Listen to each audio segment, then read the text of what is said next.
While I was at Nellis Air Force Base from 65 until 67, I spent more than 2 of those years out on the Nellis gunnery ranges as the range weather observer. I discovered that out on those bases, out on the ranges, there is a base that the Air Force maintains for aliens. And the Air Force maintains the outer perimeter. There is an inner perimeter, which the aliens maintain, and then everything inside the inner perimeter is treated like an alien embassy. Looking up the valley to the north, the base is in the mountains at the far end of the valley. It's probably 40 miles or so up there. There's 2 mountains up there. The base itself is in the mountain on the east. The alien living area, the living quarters, are underground.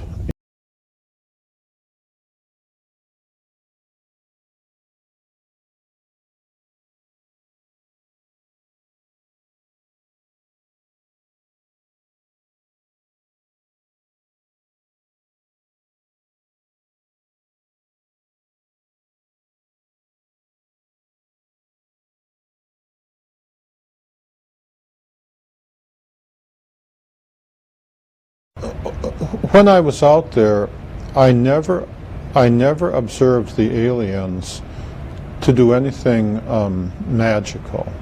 They were very good at building craft that traveled faster than the speed of light. They did not travel in time. I never observed them traveling to another dimension. I never saw, they're not angels, they're just creatures like us. I'm very religious, I'm Roman Catholic, that angels are angels and aliens are aliens. They did not come to teach me anything. They came for their purposes. They didn't. Currently, it seems to me that American physics is kind of in the reverse Galileo position.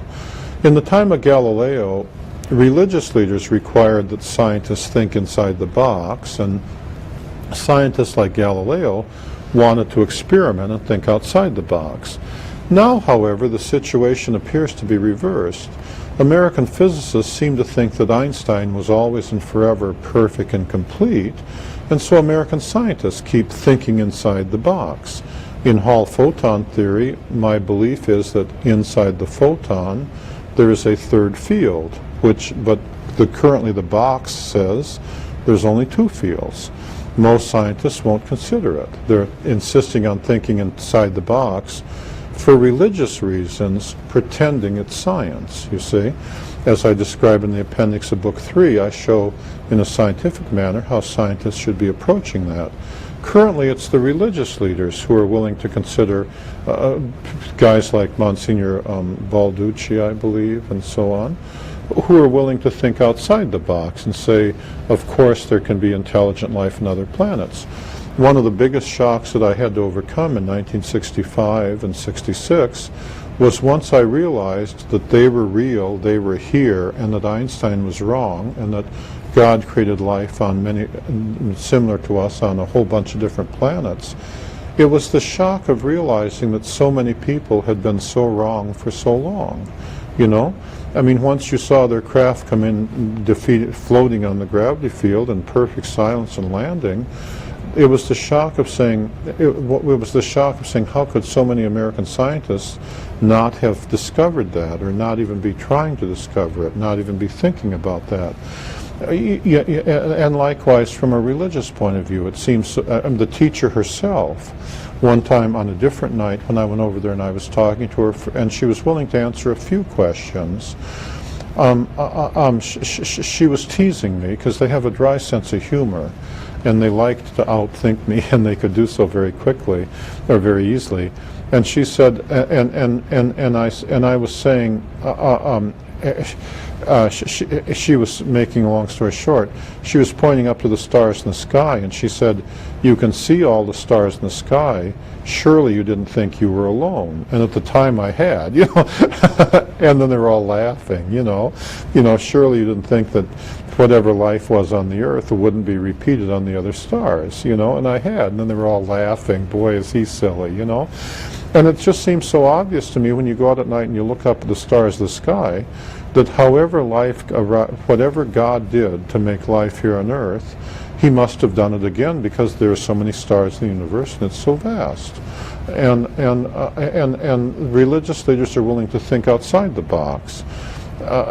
Whereas now when I go and I talk to the scientists and stuff, they all start with this box called Einstein. Einstein himself never claimed to be perfect and complete, but all of his followers seem to claim that he was perfect and complete. And I think that's one of my observations is that box they're in.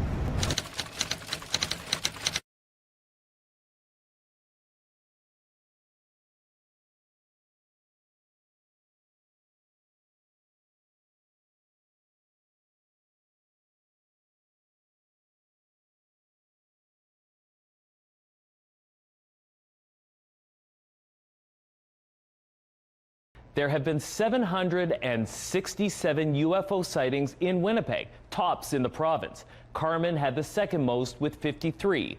Now Brandon had 45 UFO sightings. There were 40 UFO reports up north in Thompson, and the small farming community of Sperling was fifth with 36 sightings.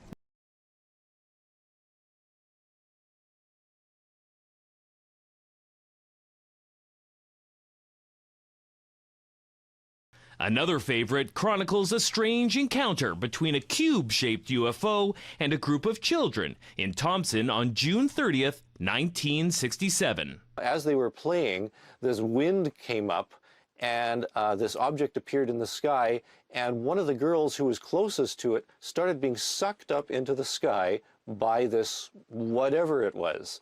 And they actually had to grab her legs and pull her back down to the ground to keep her from flying off and being abducted by a flying cube. The incident was witnessed by the girl's father, the object by the mother, and neither one had any motive to lie about it.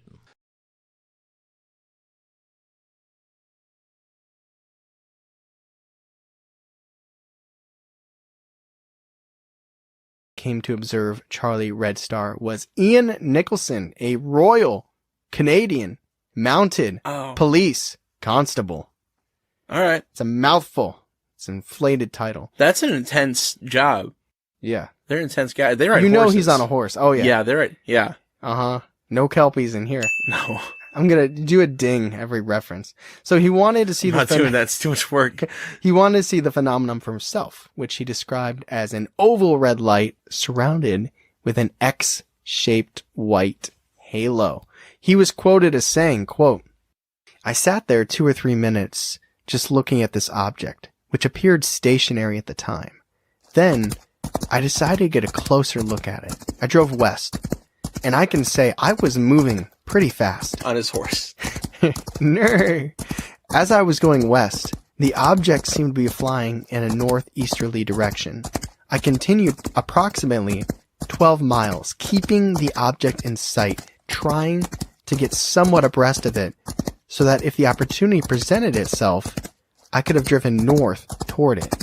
About 16 miles west of Carman, I stopped the car. I'd seen there was no way I was going to be able to catch up to it, so I just stopped the car and watched the object go out of sight over the tree line on the horizon. Unquote.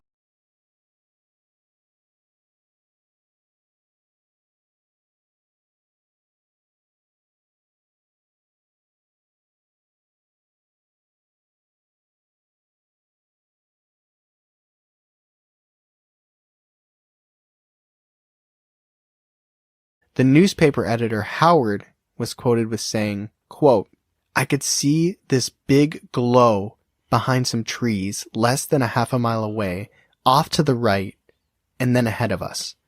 It was smoky red, a hazy glow, and to me, the thing was higher than the trees, maybe 50 feet tall. It was about 20 feet thick and was sitting at an angle of about 45 degrees. The edges were fuzzy and not sharply defined. It was much like seeing a drive-in movie screen from the side.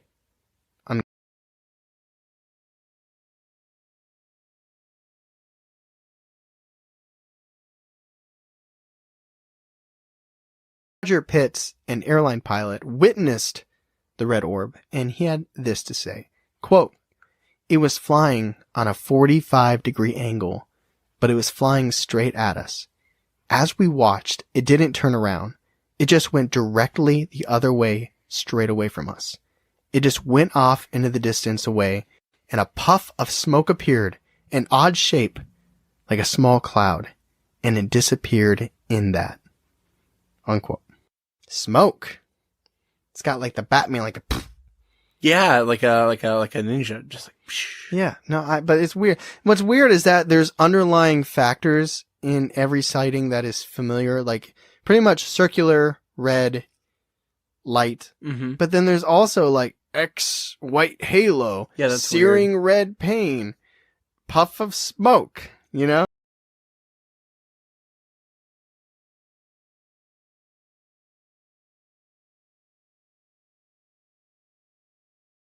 Fourth of the same year, and we're back to a nameless, probably fake farmer who was out and about in his field when he saw a massive glowing red disc with two domes, not one dome, two, probably up and down, I would assume. I think it's top and bottom. I saw next to each other. I was like, those are boobies.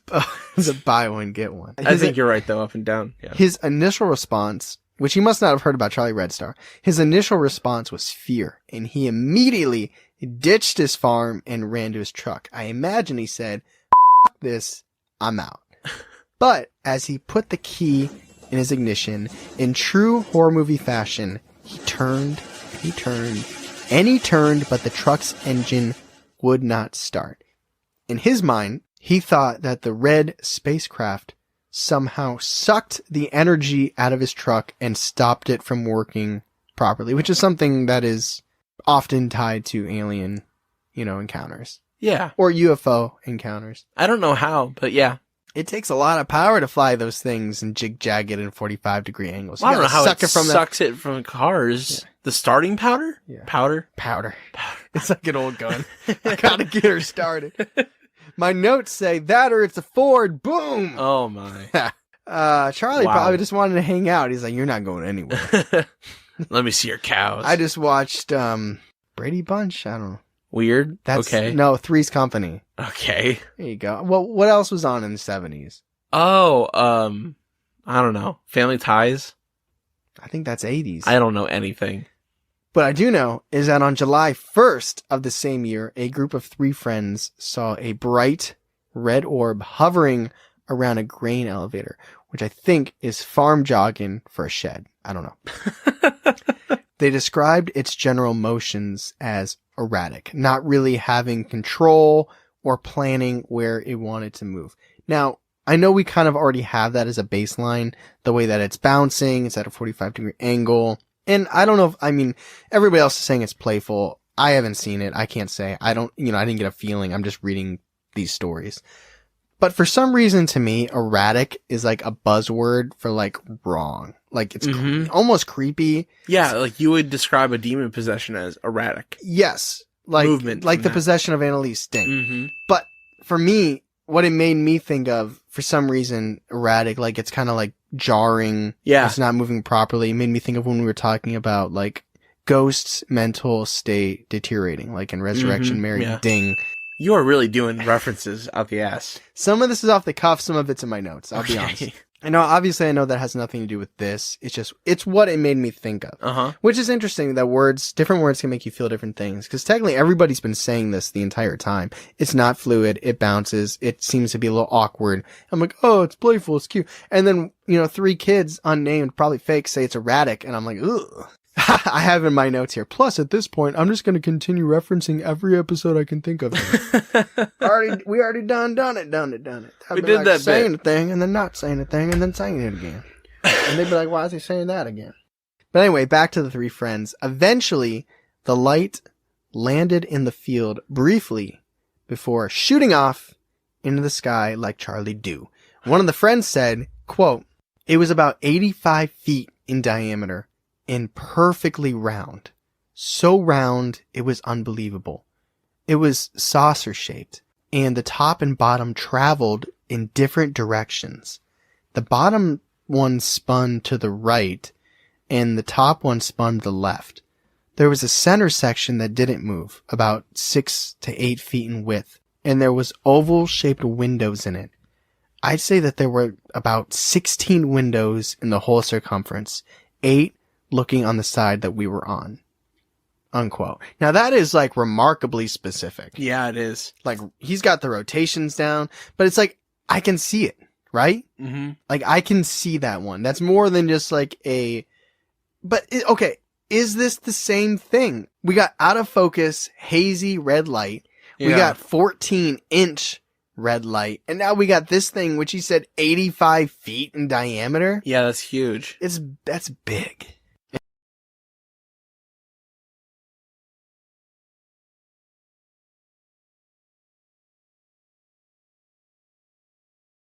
Listen, I'm just going to reference every episode that I can. But now let's move on to another sighting. So on March 27th of the same year, 1975, a young girl was alerted out of her sleep in the middle of the night by a loud, piercing sound coming from outside. It was reported to sound like a screaming siren. What about her parents? What about her parents? Do they not hear anything? Do they not care? They probably don't even exist, okay? She doesn't, listen, she doesn't have a name. Oh. I don't know what kind of red flags you need. Sorry to go through the fourth wall about the story, but homegirl doesn't got a name. Oh, all right. But if she was real, she sat up in her bed, confused and a little freaked out by the sound that she had just heard outside. Then, like, what am I? What's even real? But then she claimed that the entire house began shaking like a massive earthquake was happening. So she rushes to the window, which, may I interject, is exactly what you should not do during an earthquake. But what she saw outside confirmed that it was absolutely in the paranormal realm and not an earthquake. She saw a blazing red ball of light fly by her window, which flooded her room with a bright light and emitted so much heat that she actually thought it started a fire in her house. That's hot. That's like, you've been to Disney, you've been to Universal, when you're at the Jaws and the boat and they shoot at Jaws and things explode and you feel the heat. Mm-hmm. That's what I thought of. Wow. Yes. See, I'm tying a lot of knots. It flew up and it flew over her house, but then it flew back down and it hovered by her window for a few moments. She said when it came down, it was literally almost as bright as the sun. Wow. And then a few seconds later, it flew off in the distance, illuminating the ground underneath it as it went. So the next month, in April, there was a couple at a private airfield near their rural farm in Carman, Manitoba, that witnessed the unusual red light. Except, compared to all these other stories that we've mentioned thus far in this episode, they were willing to put their name on wax. This farm belonged to Bob and Elaine Dimert. Oh, they have money. Or Demert. Well, it's one of those two. We're going to call them Bob and Elaine. Okay. Bobby and Elaine, Robert. While they were walking around the private airfield, they saw what looked like a large red light slowly moving as it hovered above the tree line not too far away from their location. Cautiously and curiously, they approached the red light. As they got closer, they saw that it wasn't just a random ball of light, that it actually looked disc-shaped and had a dome attached to it.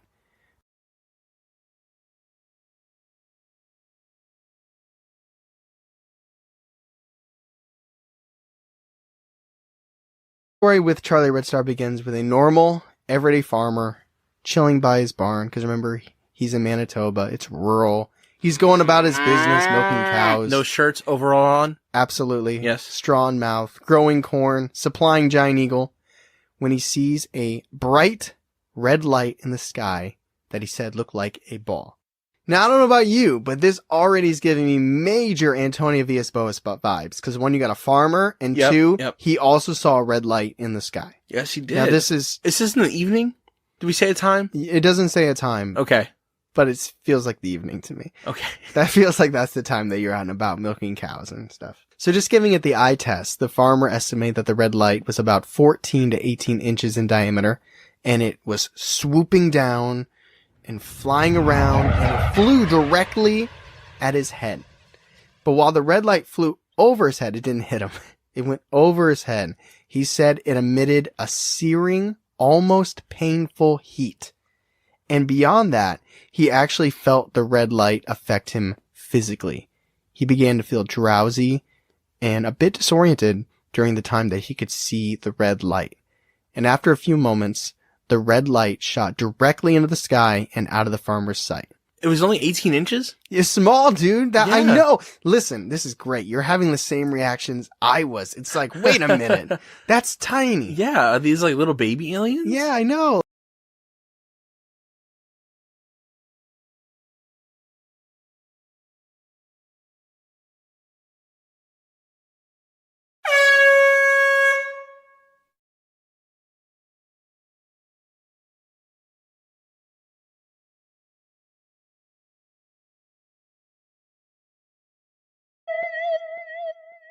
So a little bit like the Hamilton Lights, I wanted to find some UFO stories about Manitoba, Canada, unrelated to Charlie Red Star. But, I think it can add weight when you can bring in more sources that kind of back up, even if they're not exactly the same. Yeah. But it's a rural area, and they're having these UFO experiences. So in 2014, there's this Canadian survey. It was a ufology research, so, take it with a grain of salt. Mm-hmm. But still, they detailed that more than 1,000 UFO cases are reported in Canada. And during the mid-70s, when we were talking about with Charlie Red Star, they claimed that that specific rural section of Canada was experiencing UFO sightings at 5 times the national average. And that's for the 70s. Shit was bumping in the 70s. So what they're saying is it seems like this really was a hot spot. It was experiencing a UFO flap. Is that what it's? Yes, that's what it's called. We flap. talked about.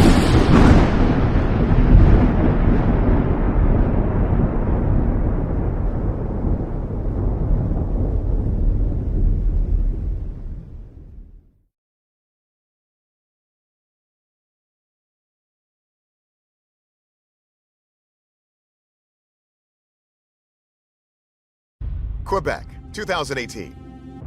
A French-speaking family is on an outing enjoying a cloudless day when they notice something in the sky and start recording. A bizarre object rotates slowly, seeming to shine bright red and green lights as it turns. We push in and stabilize the image to get a better look. As the image comes into focus, you don't have to speak French to grasp the family's astonishment.